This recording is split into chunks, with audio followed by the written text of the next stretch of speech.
Lonely Mountains Downhill, Gorogoa and Qwirkle. This is Staying In. Exciting times, everyone, for I have developed a superpower. I don't know what to do. I don't know what to do with it. I don't know whether to use it for good or evil. Definitely evil. For some reason, over the last 2 weeks, I've become my body has decided to develop a superpower that whenever there's an open window or open door anywhere in my house, suddenly my eyes start streaming attention juice and my nose starts developing a waterfall, which I can only assume that it's some sort of defense against some malevolent evil. And then my sinuses in my head pulse, like I can only imagine pulse in Peter Parker to warn me of some sort of evil. And then I can go and close the door or the window, and then all my superpower dies away, and then we wait for the next occasion. So I don't know really how to employ this. I'll be honest with you. I think you'll be disappointed if you turn up to the Xavier Institute. I don't think they'll be letting you in. No, I don't really know what you bring to the team, really. Well, look. If Professor X is just like, right, have we closed? Are we sure we've locked everything up? Every time they try to leave the house, Sam just runs in, slams the door shut. God's sake, Sam, we've got people to save. And as long as it's between spring and summer, and the temperatures are quite warm, and there's a bit of a wind, my seasonal superpower will kick in, and maybe I'll save the X-Men from disaster.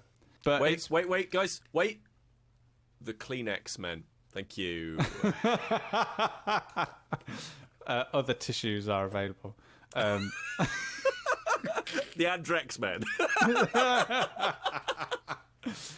Yes. So that's been my development. I found out whilst I was painting miniatures with the door open on a nice sunny day, listening to jazz music, that I've now got hay fever, apparently. You know what I take away from that story? What? You shouldn't be painting miniatures. Maybe that was the cause of it. No, that's a poor takeaway. Have you ever had hay fever before then, Sam? No, but my dad... Never, ever? No, I've never, ever had hay fever before. My dad has it, so it's in the family, obviously, and he's a gardener, so he's, like, working on the front line. Like, he's, he's just a glutton for punishment. He chases that pollen down. What's your... So I've had... I don't know... I've had hay fever since I was, like, maybe 12, 13. And it comes in peaks and troughs. Like, this is really exciting, Sam, because you growing it, I guess, as an adult. Like, what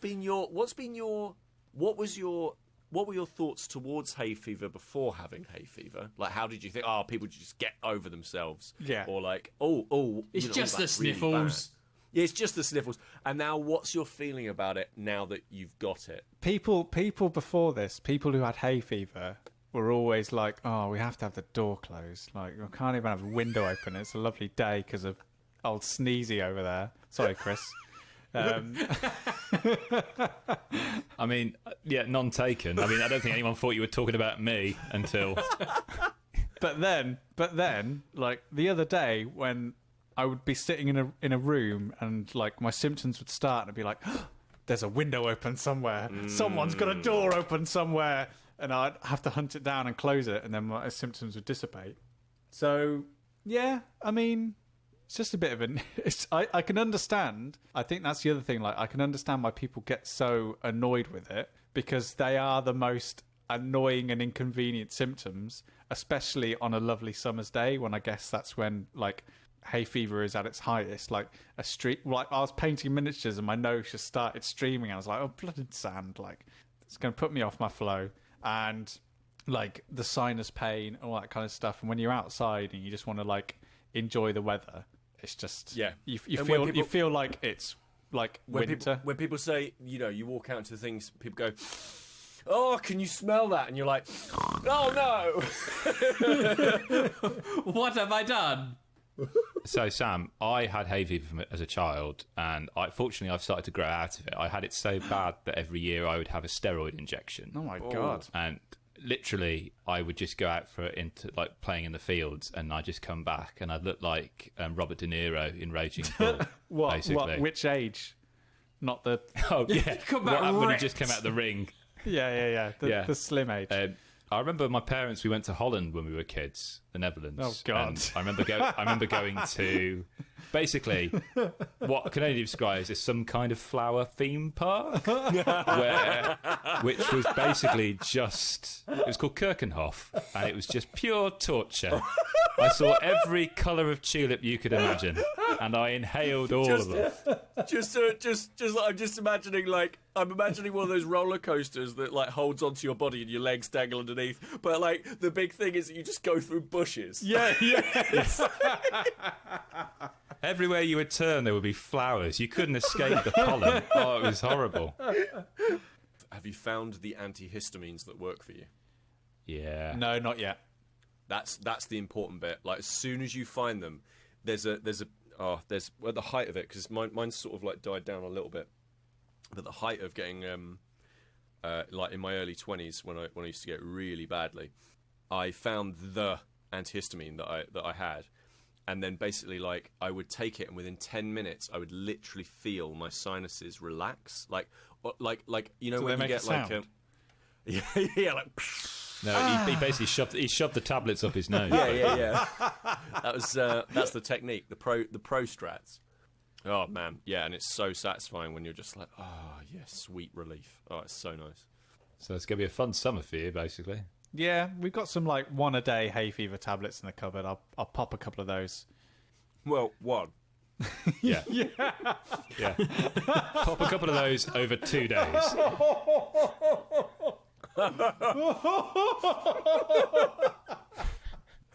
Oh, I don't know why. That's tickled me so much.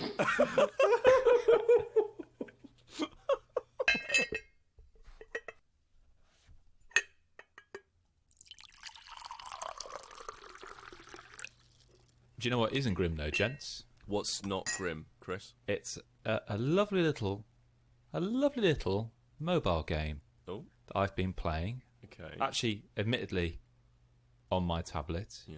called Gorogoa. Gorogoa. I seem to remember. When did this come out? Because I seem to remember thinking about this when. Yeah, this was a few years ago now, wasn't it? Yeah, it's about 3 years old, although I believe the Switch version came out fairly recently for it. It's the perfect tonic, I think, now. It's mobile gaming in a manner that is very light touch and one that feels utterly rewarding. It's predicated on a very simple mechanic, and it just repeats that mechanic, and it is just a really lovely, satisfying experience. It's a puzzler. It comes from Jason Roberts, and this is a real labour of love. He spent about 6 years on this, and he does all the art for it as well. It's all painted by him, and it's basically the story of a man remembering his life, and it's told through moments that the player themselves physically stitches together. And just imagine that all you see on your screen is a grid of 2x2 squares, and it looks really nice on a tablet, but I first played it on a mobile phone. You can also play it on the Switch as well, I believe. And essentially what you do is you've got these 4 images in this kind of grid. You zoom in and zoom out of images. You move some on top of each other. And basically what you're trying to do is stitch together a complete scene, and that's what moves the game onwards. So it's almost like you've got 4 panels of a comic book that sometimes, depending on how you coordinate them, will become one, or 2 panels will link, horizontally or vertically. So just say, for example, that in one image I have an injured man looking at a crow on a tree branch, and then in the other image, say in the top right-hand corner, I have the inside of a house with a painting of, say, a peach tree on it. Right. And then at the bottom I have another image, which is of a blue bowl on a chimney pot. So what I can do is then I can zoom in on the picture of the man, the injured man, looking at this raven on a tree, and I see just this raven on the branch. I then zoom in on the house, which has got the picture of the peach tree on it, and suddenly that tree becomes one. The branches link, so the raven is now on that tree branch with that peach. Right. I then zoom in on the blue bowl and move it across, and the raven flutters on the branch, it shakes the peach tree, and it drops from one image into the image below. It's caught in that blue bowl. So you've got this really lovely kind of way in which the different images interact with each other and overlap with each other. Okay. And it's just really satisfying. It doesn't outstay its welcome. It's short, it's sweet. My partner was watching an episode of Simon Reeve, and I completed the whole game within that episode of So it. how long? How long was that roughly? I did it in about just under an hour, I'd say. Do you know what? So this is Annapurna, is that right? Annapurna Interactive, yeah, and Buried Signal. I like their kind of you know what you're getting with them. You always know that you're getting something that's kind of beautiful, and that there's often a sort of melancholy to it, or a wistfulness to its storytelling. I mean, I know they've done lots of different games, but they tend to be sort of fiction focused, even if that storytelling is not like traditional linear, right? So like they did the port of Flower, I want to say, to the PC. I didn't know that. That's interesting. I think they did. I think they published it in the very least. And they did Ashen, which is very visually appealing. Got this kind of combat game, very low poly game. And then didn't you play? Is it Florence? Florence. Yeah, so Yeah. Florence was one we've talked about on the podcast before, and I think we all played. I don't think I played it at the time that we spoke about it, but I then went on and played it and thought it was amazing. I've got another Annapurna game to play shortly. I haven't played it yet. Called If Found, which I'm really looking forward to playing. I can't go into detail because I haven't played it yet. I'll talk about it on a feature podcast once I have played it. But that's along the same lines as, I think, kind of with Florence and what appears to be with Gorogoa, that idea of memory and storytelling. And I think there's something with mobile games that I think when you have that short space of time, that limited amount of time and you have to play the game, really can enhance the creativity of the people designing it, and knowing that you're actually going to have someone who might sit through this whole game, because it's not something you're going to have to keep coming back to because it's going to take you 10, 15 hours. They might play this all in one go. So there's a storytelling aspect that you can kind of click into that you couldn't with a much longer game, because there's a good chance you've got their attention for the fullness of this story. When playing Florence is a really short game, but you're kept hooked in. It can take you 20 minutes to play the game, but you stay in and you're hooked in, and you become engrossed in that story, which is something that can only really happen in mobile gaming, because you're not really going to play that obviously you can, you're not really going to play that on a console. Potentially you play it on a PC, but it kind of works best, I think, in that environment of being a mobile game. I played Florence in bed, and then my wife played it next to me straight after I'd played it, and so within 40 minutes we'd both played it and could then talk about it. Yeah, I think the intimacy as well of playing it on a portable device is really helps as well, with those kinds of experiences. It's a very personal experience, because it's just you and the tablet, or it's just you and the Switch, or or the phone or whatever. Yeah, I really like those kind of experiences. I do sometimes think about how in games, it's interesting when you look at more traditional media, right? You have so you have novels where you've got chapters, and you kind of feel like the author is saying, okay, this chapter 2 and chapter 3, you could take a break between them between those points, because you've written it in such a way as to frame everything within that chapter as being part of that same scene, if you know what I mean. It's all part or the same set of thoughts, in sort of traditional, again, linear storytelling. Whereas you look at films, and they expect you to not pause it, they expect you to not walk away, they expect you to sit there and look at the thing for an hour and a half to 3 hours or whatever it is.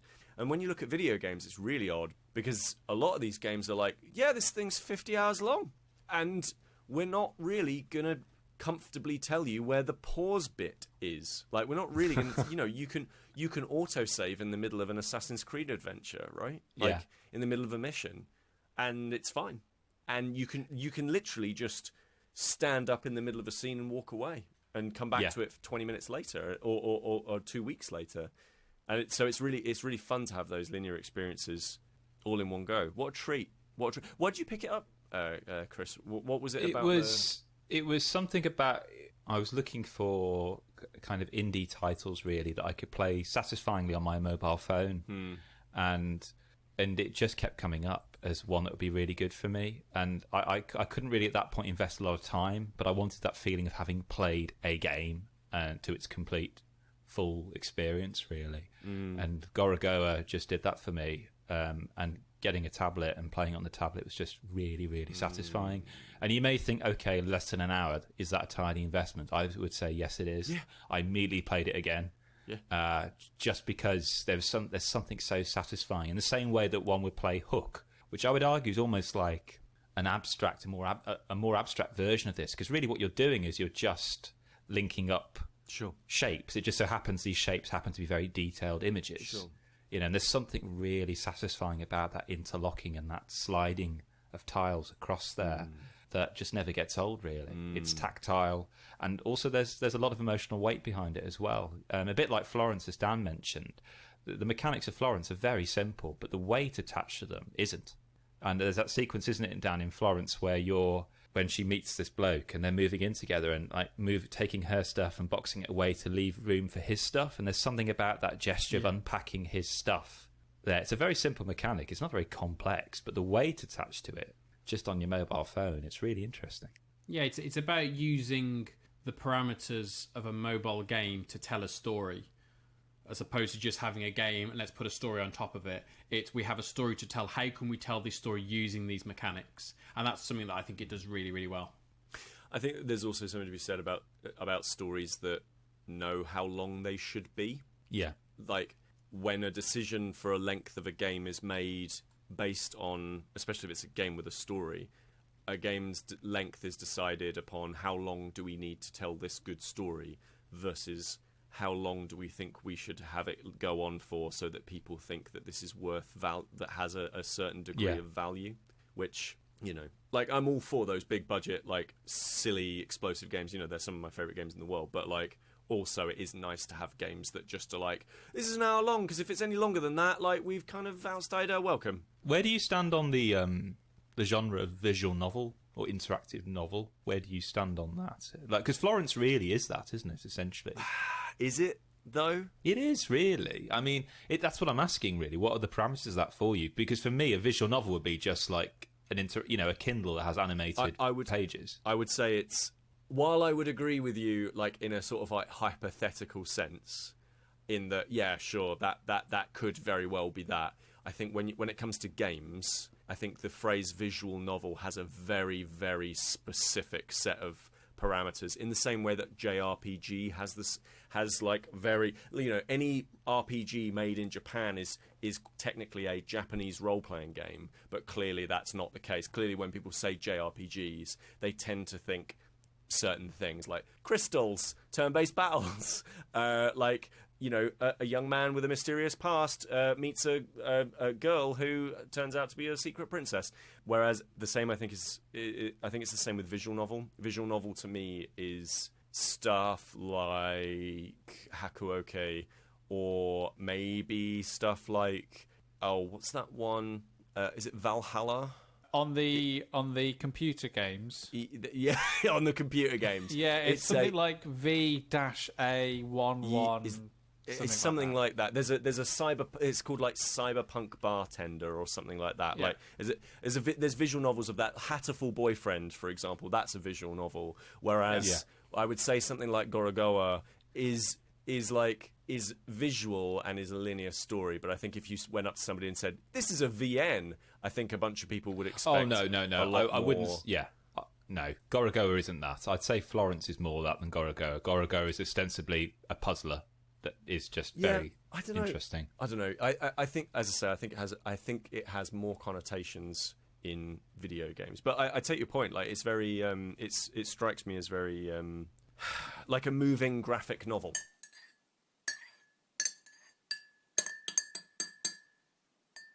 But I have also, Sam, got a recommendation for you. Hang on. Oh, I take these things seriously. Paper and pen. Here we Okay, go. What's the Okay, recommendation? I thought you were reaching for like a kazoo or something like that. Oh, I have like, got one of those. Oh, It's Pete's recommendation. I love the fact that only Pete gets a jingle. yep, Well, he's the only one doing anything. Go on. yep, it's true. Yeah, because we never ever recommend anything to Pete, do we? Well, there's recommendations and there's solid recommendations, and I think Sam, you'll get a lot out of a game called Lonely Mountains Downhill. Hang on one yes, second. this looks great. Hang on, Chris. Repeat that. Sorry. What? Lonely, Lonely. How are you spelling that? traditionally, mountains, Mountains. How are you spelling that? traditionally, Okay. What, with a T? yep, and then downhill, which is Okay. where this podcast is rapidly going. Is that 2 words or just one? One word. Oh, right. Okay. Hang on. Cool. That's that bit done. Hang on. It's Pete's recommendations. Yeah, I think it's important to mention for the listener that when Pete says Sam's, it's like when the Queen goes to Edinburgh Castle and Sam's out there like the bagpiper with his kazoo every morning. Yeah. I wake up in the morning at 7 o'clock and I've just got a bright-eyed Sam stood over me blowing into a kazoo. Hang on. You did get the spelling incorrect because it's a colon. It's Lonely Mountains : downhill. Mm-hmm. Right, Pete. This is the uphill challenge. You've got to. It really is. Yeah. You've got to climb with this recommendation because, first of all, one of my top 5 favorite games of all time is coming out on the Switch in 4 days' time.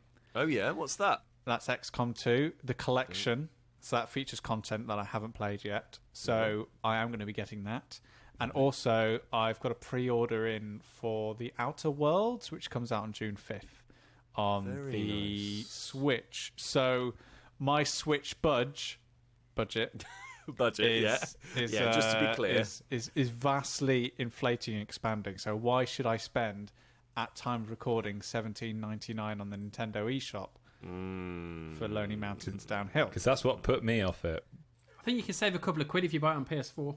you could get it on a different platform. It is available on PC, PS4. It's probably on the Xbox as well. One of the things that I get the most enjoyment out of in games like Skate and Tony Hawk's and Grind Session and Rolling and Dave Mirra's BMX and all of those other fantastic extreme sports simulations games is a feeling of zen-like control over the space and over the person, right?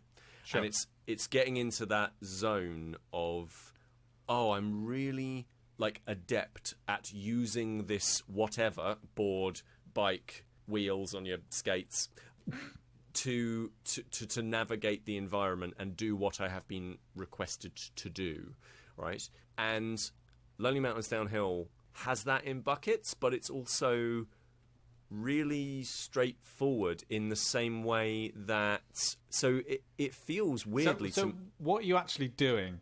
Because so what you're doing is it's a downhill mountain biking game okay, in a low poly visual style, and I mean like good low poly, not we didn't have any art assets low poly, and you are trying to get down.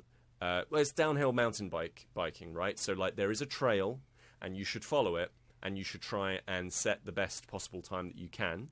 You're by yourself. There's no other riders or anything like that. Just you and nature. And it feels a lot like... Did you play Skiing Yeti Mountain? Do you remember that? I was literally going to say, I thought I'm going to bring this conversation down a peg or two if I say, oh, that sounds like that skiing game that used to get on Windows 95. Oh, it's amazing. That was amazing. Oh, okay. So so this is taking a weird tangent. That isn't what I'm talking about. That's a game called Ski Free, but Skiing Yeti Mountain was inspired by Ski Free. So in a roundabout way, we're all on the same page. We're all on the same page. Yeah, it feels like that. So it doesn't feel like Matt Hoffman's BMX, and it doesn't feel like Descenders or anything like that. It feels like it's its own thing where you are a small little mountain biker guy or gal, and you are going down these beautiful isolated mountains, and you are going over sick ramps, and you're going downhill on these really like precarious, rubble-strewn hillsides. You are sort of rolling along these very, very thin logs. You're like trying to do these dead drops. Really technically complex stuff. And sorry to interrupt, but I just want to get this in my head. Is it when you're doing stuff over technically difficult ground? Is it like Trials HD, or is it a lot more arcadey, more like sort of that dirt rally feel where you feel like it's just slowing you down, but it's not going to like knock you off your bike? It definitely feels like the ground you are on has a texture to it. Definitely, like it feels technically sophisticated in that sense. I.e., it's the same way that like whenever you play on skate, like you know if you're going across grass or if you're going across beautiful smooth concrete, right? Okay. But the actual play itself is from third person, but you're looking upon the mountain and looking upon the person going on the mountain. It's not done in a behind the player like Tony Hawk's, and it's not done anything like that. So this has quickly become my replacement audiobook game, because you get into the zone of playing it, of like trying to get from checkpoint to checkpoint without failing, without falling off, right? Because if you fall off your bike, you crash, something like that, you reset to the previous checkpoint. So you have to get through these technically complex areas in a really good, precise way. And it gets you into that Zen-like mode of thought of just repetition and teaching your hands to mechanically do the things that you want them to do over and over and over again until you get it right. Again, like Trials, but with a different... with a very different feel to it. Like, it definitely isn't silly and over the top like Trials, which is good, but it definitely has this sort of sense of respect for the environment and melancholy and being within nature. Like the soundscape is incredible. Like you'll go through the space and you will feel like you'll hear the chain going through the spokes. Spokes, cogs? What are they Not called? the spokes. What are they called? If they're going through the spokes, you'll be flying off that bike. What's the bit? The teeth. The gears. Teeth. The gears, yeah. You can, you can really like. Did you hear that eye roll? Yeah, I know. Yeah, I heard that. Yeah, and but yeah, like, and you hear it in the forest space. You'll go through these spaces that feel cavernous or really open or really like confined or really like natural or dangerous or like hot. Weirdly, like it gets across like sense of heat quite well, which is quite cool. And yeah, it's beautiful. Like it's a genuinely like very relaxing, even though it's also incredibly stressful kind of an experience of because some of the challenges are very difficult. The game itself can be a real challenge, but you can get through most of it and unlock everything without, like, I did it, and I'm not very good at games, right? So there are super high-end challenges that I will never be able to beat. Is it like the 3-star challenges you get on mobile games? Like if you beat or bronze, silver, gold. Like if you get this time, it's gold, or that kind of thing. It's more like get through this entire thing without falling off your bike once, and it'll be like 8 minutes of very complex riding, or like get through these spaces within this amount of time, or those kind of things.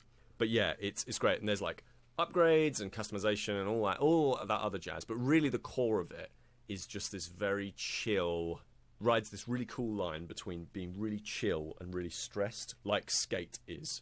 Like, if you want to take it for that thing of like just relaxing and zoning out, it's there. And if you want to take it for, I really want to master this game, that's also there. It's the epitome of flow. It's the epitome of flow. You're absolutely right. No, that's bang on. It's exactly that. You get into the mind state of it. And like it's funny. You get like, you get into it and you get a few races in, and you're like, yeah, I'll just have a quick game on this. And an hour and a half's gone. And you're like, what? Like, how did this happen? So it's had to become my audiobook game, because I'm like, I measure my time in the game by number of chapters I've managed to get through. And I'm like, oh gosh, I'm like 12 chapters more through this now. Like, I should really quit and go do something different. But yeah. I really love that idea of an audiobook game. We have got a list. I mean, this is dangerously, because it's dangerously close to becoming an official list.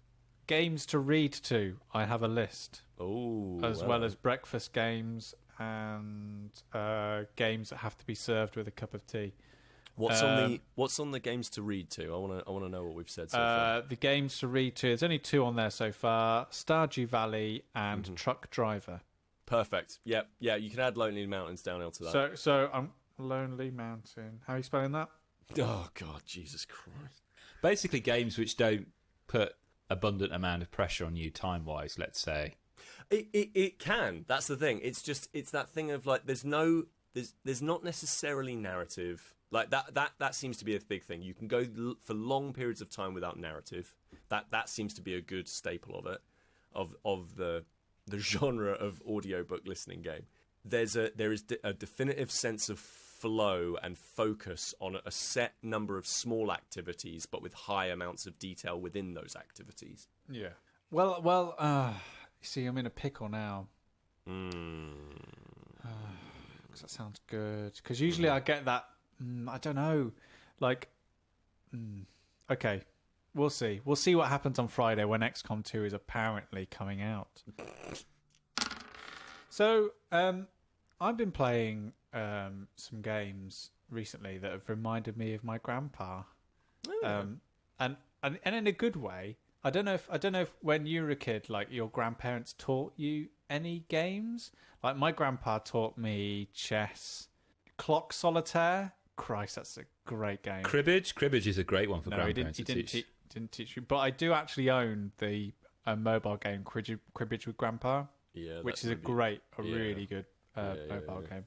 And he also taught me one of the very few board games he had was a game called Upwards, which is like Scrabble, but you can go over tiles that have already been put on the nice. Put on the thing.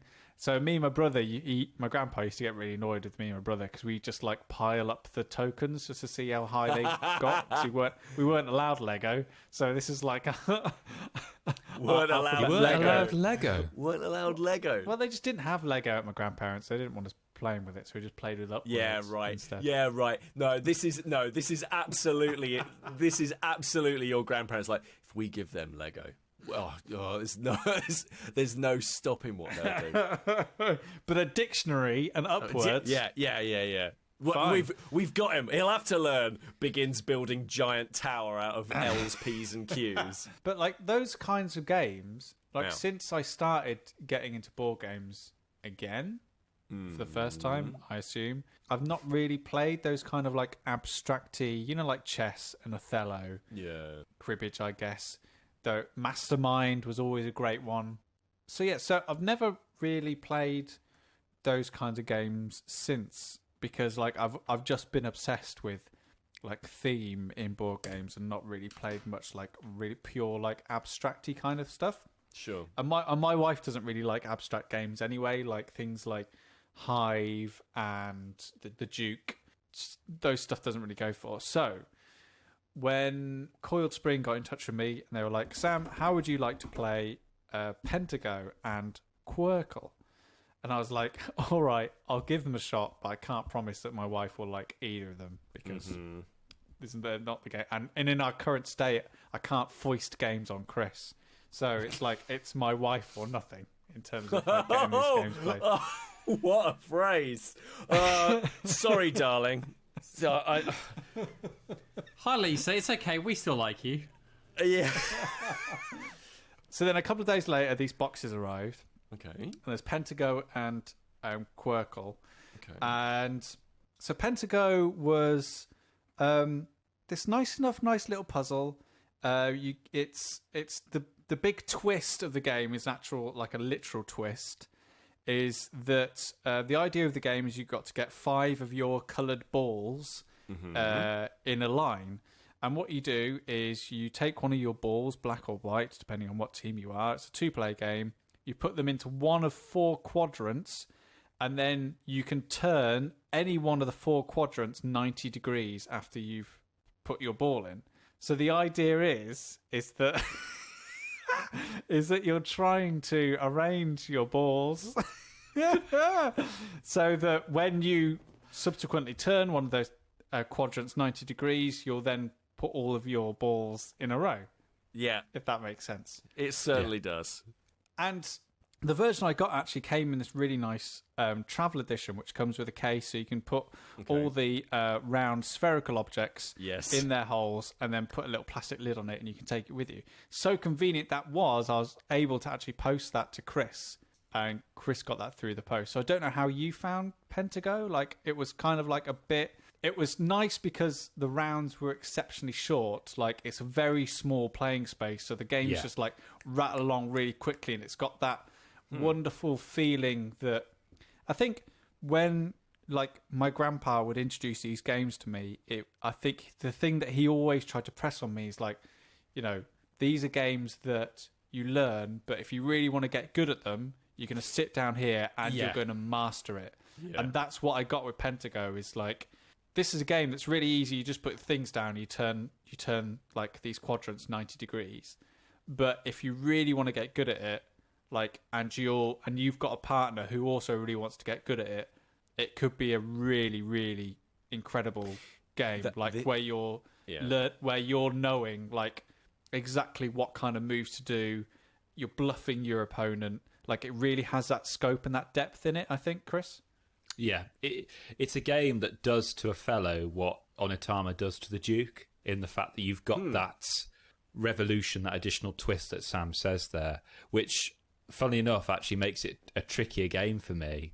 And I'm not necessarily saying that in a dismissive sense. I actually really enjoy these kinds of games. And as Sam says, it doesn't outstay its welcome. It feels like a game, despite, you know, its plastic travel nature. It does feel like a game that's been around for ages. Yeah. I can imagine, you know, instead of having this nice, neat little pop and lock kind of twist to the different quadrants, actually it would just be like a square stone bit of slate that'd be twisted round. You'd have white and black pebbles there on it. It does. It looks like a game that you think this could have fallen out of the 60s. Do you know what I mean? Like, it does. It does look like a game that feels like that really old school board game design. Not that. Is it called Ameritrash? Not that sort of like mousetrap kind of like old board game going down that angle, but the old board game going down the like that abstract sense. You know what I mean? Like like much more. No, it's gone. It's gone. What was the one where you put the little pegs in? Ludo. Is it Ludo? Or Frustration? Frustration? Maybe it was Frustration. Yeah, Frustration is the plastic coloured ones. Yeah, where that's you've got it. Game of the Life? plastic coloured ones. Oh, that was a good game. Game of Life. Those are pegs. Those are pegs in cars, though. Yeah. Still pegs. Yeah. No, that's Still true. pegs. I think maybe it was Frustration or something like that. But yeah, it does feel like those old like. Well, just use it doesn't matter. They don't have to be narratively represented human beings like doing a specific thing. It can just be an abstract. Yeah. I think Pentago. Well, I'm glad you enjoyed it, Kris, because I was kind of like, it fits in an envelope. I'll send it to him. So yeah, no, it's always nice to get something in the post, isn't it? But this was just really quite nice because I hadn't played an abstract game in a while, and it really kind of does scratch that itch. Everyone needs to have something of an abstract title, I think. If you're into gaming, you need something that doesn't have theme, it doesn't have a skin at all. You just want to enjoy the flow of those kind of mechanics without anything else distracting you. Well, I'm going to stop you there, Kris, because Pentago is one thing, but also included in this box that I got was a game called Qwirkle, which from now on I'm going to have to pronounce Qwirkle, obviously, for reasons that will become very clear. Okay. So Qwirkle is great because personally I need no reasons other than the fact that the game is called Qwirkle. That sounds like how it should be pronounced. Yeah, it's the fourth game I own that starts with a QW rather than a QU. So could I just say one thing? Yeah, you said that like it was a brag.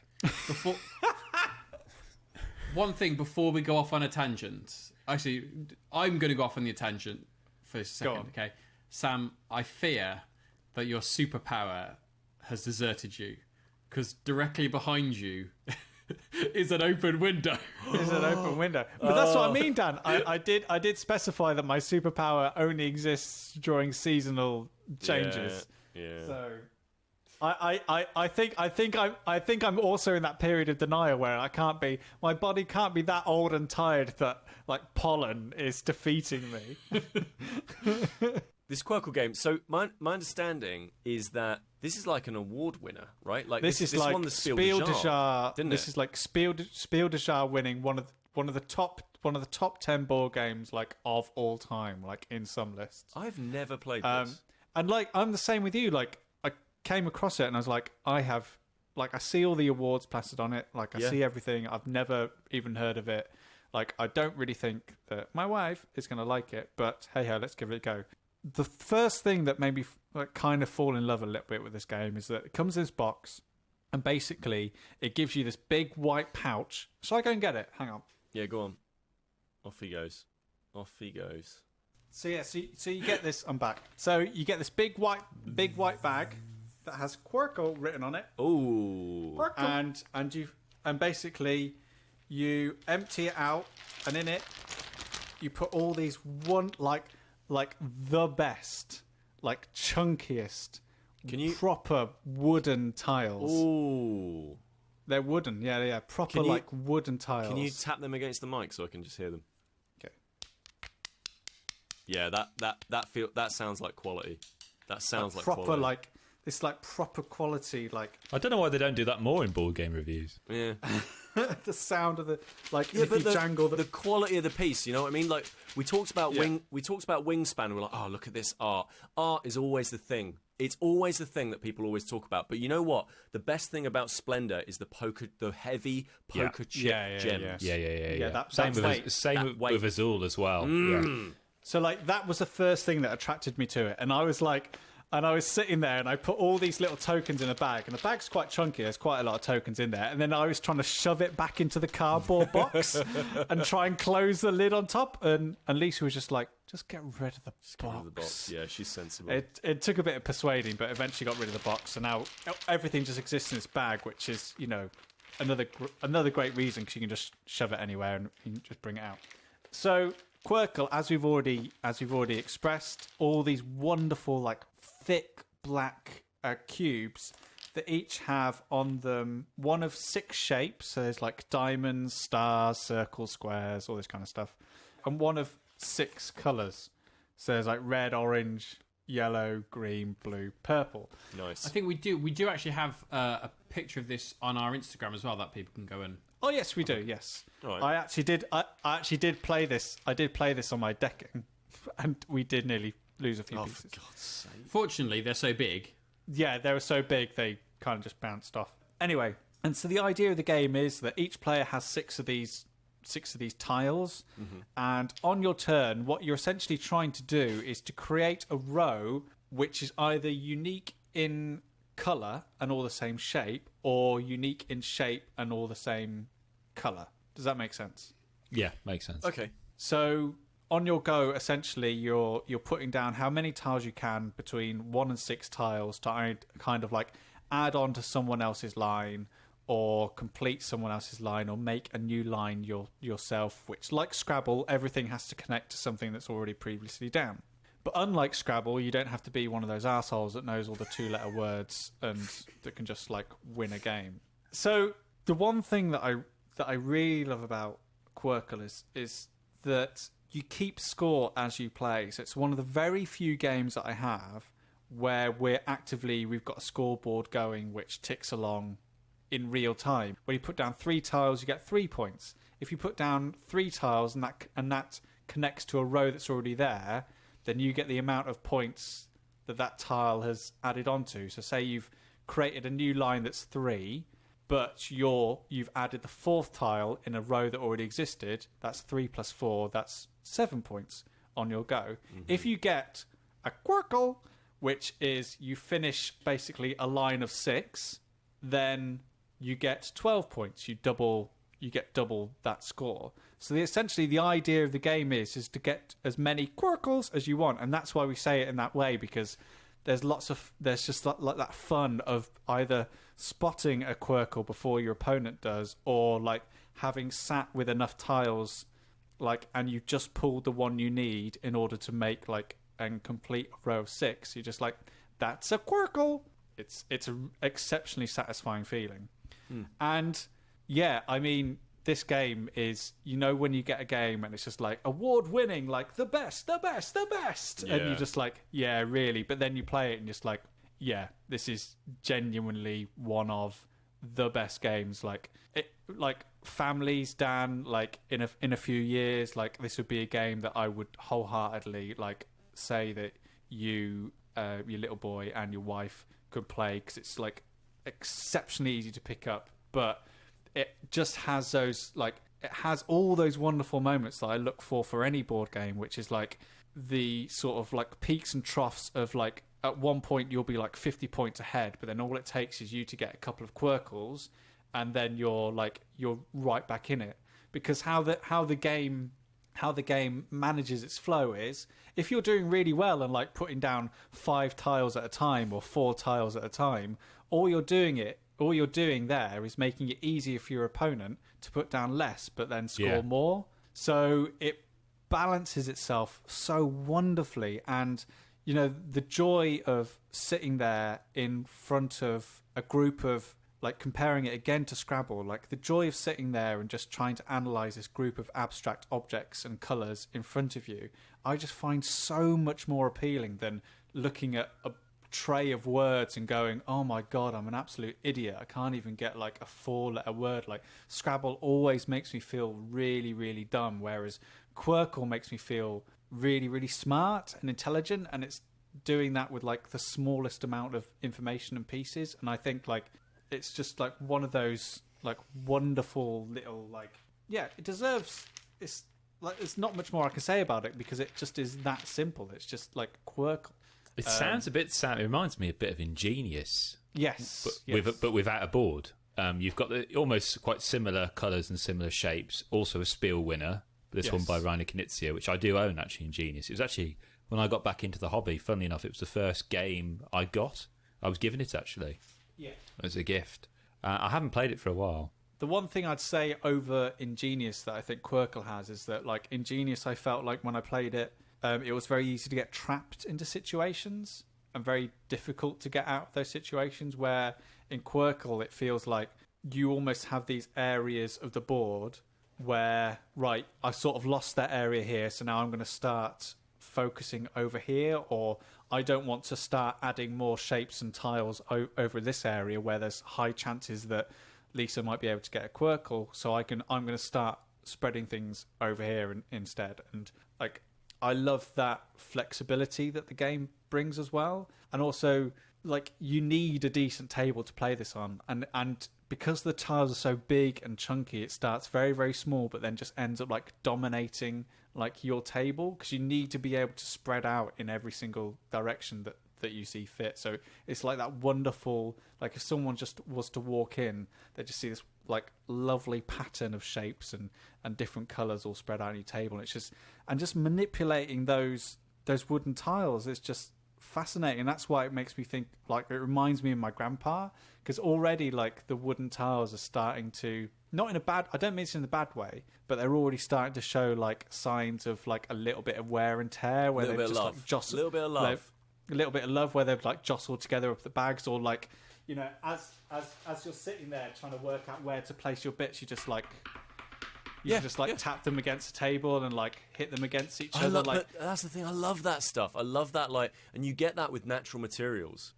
I know these pieces will last for years and years and years. I'm expecting my own son to come along soon, and I love the fact that I've already got this like game in my collection that I know I'm going to be able to introduce to him very early on. Yeah, I mean, it's not even that early on. I mean, it'll take a little while before he can play like in-depth pattern-based games. Well, I mean, you say that, Dan, but he could be playing it. Doesn't necessarily have to be very good at it. Well, yeah, exactly. He can just play with the tiles. Oh, yeah, he can play with the tiles. Like baby that's lovely and sensory. But don't expect to don't be sitting there saying, "Oh, come on, I just want a good game. Why don't you follow the rules? That's not how it's played." But the thing is that like, you know, a broken clock's right twice a day. Like, you know, like, ultimately he could be putting stuff down and you'd be like, brilliant. That's a Qwirkle. Nicky asks, have you played any old games that you had forgotten that you really liked? Now, I'm going to take this question to mean like games that you played a couple of years ago, rather than like old. Well, actually, no. I mean, maybe it's old games as well. Maybe it's things like Cluedo and stuff like that. But I kind of assumed that it would be about like, I don't know, like, oh, you played that, like my first board game, like proper board game, modern board game was like Catan, right? So like that's like, so like I kind of see that as old. And it's like in my mind, like those kinds of games. But also, I guess there's also those games like Cluedo and chess and backgammon and stuff like that. Yeah, I mean, I think I've definitely got a few. And again, I toe that line between like games that I started playing when I first started getting into the hobby, and then that I really really loved, and then quickly got sidelined, and when I go back to, I remember how much I love them. I think the biggest example of which is probably Magic the Gathering, which is like constantly the game that whenever I play it after being away from so long, I'm just like, this is why I love this game. This game is just incredible. Like, and then I'll go out and buy like 10 booster packs and create a whole deck and never play it again for 2 or 3 years. But like that feeling of rediscovery, I think it's especially strong in Magic because every time I come back to it, a lot has already changed, but not so much that it's unrecognizable. It's like red still is a very aggressive deck, and like blue is very much about cancelling, and like all these things you're always like, yeah, this is kind of all the same thing, and then you're like, but have you considered that you can make an entire deck in this series out of dinosaurs? It's like, oh. Well, yeah, exactly. That's what I was going to say. Or I'll pick up one of the decks that I built like 2 or 3 years ago, and it's my like dinosaur and pirate deck, and the story that I wanted that deck to tell, rediscovering that again is an incredible feeling. Like Magic is just this wonderful game that manages to rekindle all those feelings very very quickly, even after leaving it for a long time. But like I've already mentioned that the games that my grandpa introduced me to, I played Othello for the first time after years, like decades and decades and decades, and that is also a really sharp game that I'd forgotten how satisfying that is to play. Like the idea of like capturing a line of tiles and then being able to flip them all over and seeing the effect that has on your opponent is very satisfying. But I was thinking of, like, as you were saying about like old games, and most of the ones that I thought of have been bettered. So I thought of like Battleship, because I played that. It's a good game recently, and I was just like, well, Captain Sonar's better. Yep. And I played Jenga. I was like, well, Go Cuckoo and Rhino Superhero are better. But then on my stag do, I played Guess Who for the first time in about 6 or 7 years. It had a particular theme, Sam, didn't it? It did have it was a WWE based Guess Who. Man, that's so good. We did play it in quite a unique way, but I thought when I was playing, I was like, this game hasn't really been bettered, really. Other than social deduction games, no one's really looked at Guess Who and thought, I've got a better way. I've got a better way. It still is a really fun, satisfying game to play. And as you get older, you really drill down on like we were playing it via personality rather than actual facial features. I mean, original Guess Who is deeply unbalanced now, and like I've got one of the 3 bald men. I've got no chance. Are they wearing a hat? Yeah. Like, and I definitely prefer the wrestler theme, because I thought that was quite fun. But I think the interesting thing about those old games is that, like, you're right, like they are bettered now, but they are the foundation. Like, you can see the genetic lineage of Battleship in Captain Sonar, and without it, like, there's absolutely no way. And it's like video games in that way, right? Like, you're constantly refining and refining and refining design, because, you know, like, because I tried to think of video games, and like was like really tough, because going back now to a video game is really and like I felt, because I replayed the Monkey Island series. Oh yeah. And because they did the remaster. Yeah. And you know that you could flip between both versions, like the original and I just stuck with the like the remaster version because I found it very difficult to get along with it. And that one specifically is like a lot of those remasters. You know, they spruce up the visuals, and you're like, wow, this is great. And obviously the mechanics stay the same, and it's like, wow, this is. Oh, things have come on a long way since then. Like, I find video games very difficult to. There is still some great stuff, like, you know, like chess, for example, right? Like chess is just in its current form. But I think the Duke beats chess for me. But then I think what separates video games and board games apart in terms of like revisiting something that's really old and you haven't played in a while is the fact that you're always going to be up against an opponent which, you know, will bring something new to that, which will help you bring something new to that experience. Whereas a video game, there's not that two-way relationship. Like the thing you're experiencing has stopped developing or doesn't have a personality. Whereas even though chess is the same game, it's been for 3,000 years, you're a different person, and the person that you're playing against is a different person. Well, actually, Sam, chess has modified and changed over many years, and the version of chess that we know today is actually only a few hundred years old. But you know what I mean? Like, if me and Chris would sit down and play chess, it would feel like it would feel like a better game to play because I was playing it with Chris, and we would be bringing something to that experience. When I played Guess Who at my stag do, because we changed it and developed it and added new rules and did it in a different way, it was 10 times more fun than the last time I played it. Whereas if it was Guess Who, the video game, it would be the exact same experience I had 10 years ago than if I'd had it now, because there'd be nothing else changing that experience. Sam, I think you just said the cutest thing I've ever heard you say, which is when I played Guess Who, but WWF Guess Who on my stag do.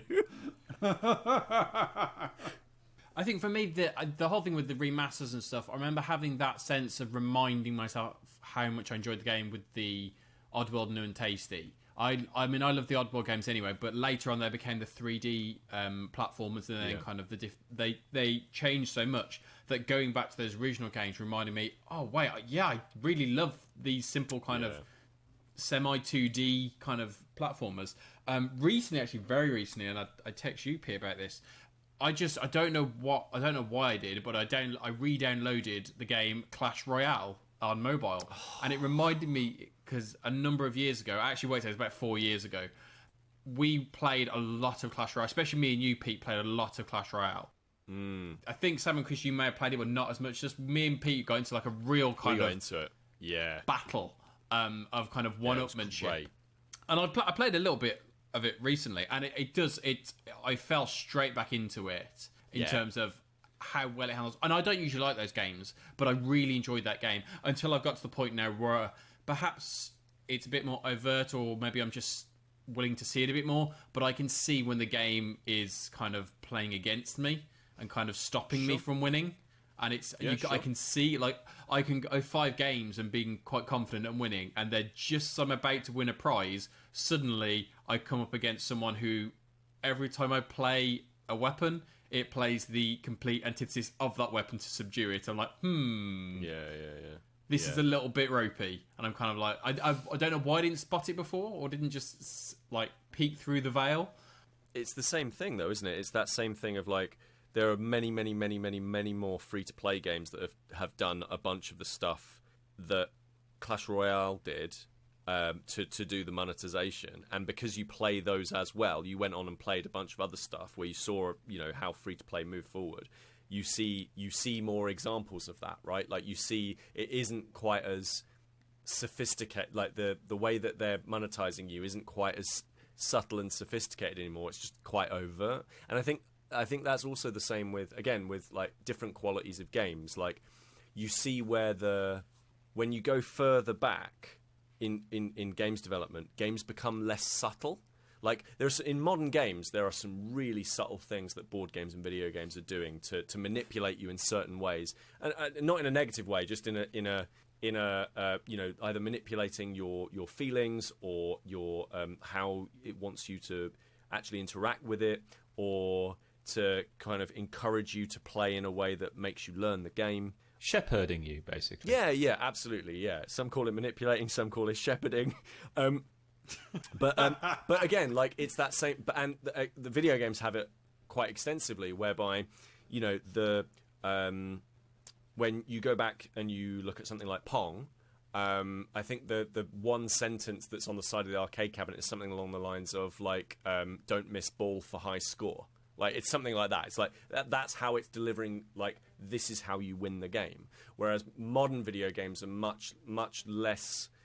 Like they're kind of subtly telling you what the win state of the game actually is. And I think it's the same with board games, right? Like you see a bunch of these we think of board games now as some of them as like very elegant. Like that's a phrase of quality of certain board games now. Whereas like you go back and you play something like backgammon and there isn't really much elegant about that. It's just, here are the rules and you will follow them. And I think that, it's that sophistication as you move forward that you then notice when it's missing. Yeah. But I think ironically in those types of games, that sophistication has gone into its packaging, its presentation. Sure. You can buy a really lovely chess set. Sure. Or you can get a really awful kind of themed chess set, say, for example. Simpsons shot. I think in my office we had Simpsons shot glass chess or something like that. Something along those lines. And it was just like, It's all right, though, Sam. The rules have changed a bit over time. All right, yeah, that's cool. They change mid-game. But like, there's something about the like when you talk about like sophistication versus like the simplicity of older games. I think that's why I like going back to play older games where it isn't as complicated or as convoluted. It's just like this is how you win, or like. This is like the win state is just this one scoring pattern rather than, like Great Western Trail where it's like, well, or like Seven Wonders where you're doing a GCSE exam after you play the game and it's a bloody nuisance. But like older, simpler games keep older and simpler for a reason, and it's quite nice to have that refreshing experience of just playing something a little bit simpler and a little bit more nuanced and pointed. That was another episode of Staying In with Daniel Frost, Peter Willington, Sam Turner and myself, Kris Darby. First things first, I just want to apologise for the amount of times I say satisfying in this episode. I think it was about 1 billion in total. But seriously, do check out Gorogoa. It's a great game from a great publisher and a real labour of love from its designer, and it genuinely is a satisfying experience. Thanks also to Coiledspring for giving us a copy of Pentago and our new favourite, Qwirkle, which, if anyone who's been following Instagram, you can see that Dan has now bought a copy for himself and has shared it with his family. Thanks also to Nicky for her question, and if any of you want to pose something to us or even just recommend your favourite brand of antihistamines for Sam, just email us at stayinginpod@gmail.com. That's all one word, stayinginpod@gmail.com. Or alternatively, just reach out to us on your favourite social media platform. @stayinginpod, again all one word, has got you covered there. Anyways, till next time, bye!